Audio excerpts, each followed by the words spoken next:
Hi everyone, it's Fitz with your daily delivery. Hope you're doing well. I am quite good. We have some basketball scheduling news. We've been waiting on the basketball scheduling matrix, the teams you will play home and away, the ones you'll visit, the ones that come to your place.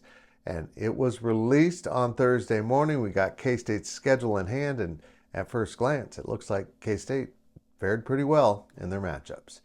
First, a reminder, you got to subscribe to this YouTube channel. It's federally mandated. That might be a lie, but it is if you're not subscribing. Please do. It helps us out quite a bit. Hit the thumbs up. Leave the comments. Thank you so much. We're sponsored by Mailreg Golf Clothing. Link down there in the story to go check out their striped polos. I love them.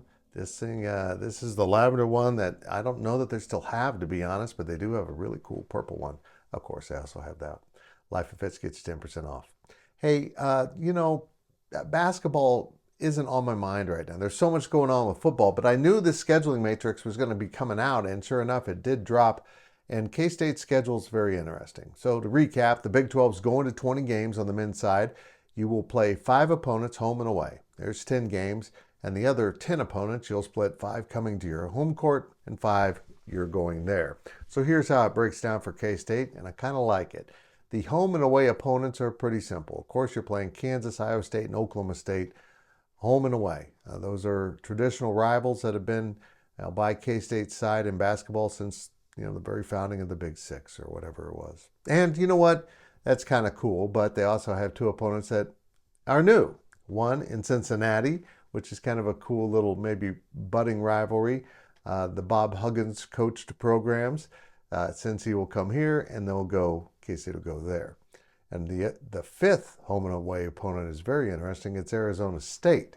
And so that one's kind of out of the blue, kind of cool. And Ryan Gilbert, I do volunteer. I know you're a busy guy. This basketball season, I'll go to Tempe if you're too busy. It'll be the winter. I'll go to Tempe.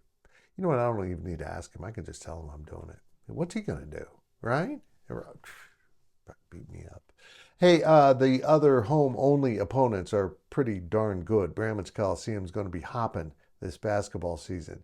You have both Arizona and Houston coming in for the one-game shot, on top of having Kansas. So you got 3 national powers that are going to play on your home court.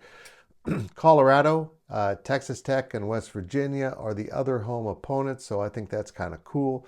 K-State will go to Baylor, Brigham Young, UCF, TCU, and Utah. And if you ask me, Baylor is going to be the toughest one, but the other 4 are all very winnable for K-State. It's interesting how they've done this. I feel better about how they did this and the football schedules, and we'll see if this is consistent. If these will stay this way and you'll flip your home and away opponents for years to come. But if you ask me, Jerome Tang and his Wildcats are going to have an awfully fun home schedule, a challenging one. But the fans will be fired up at the Octagon of Doom, and you're going to see some great opponents.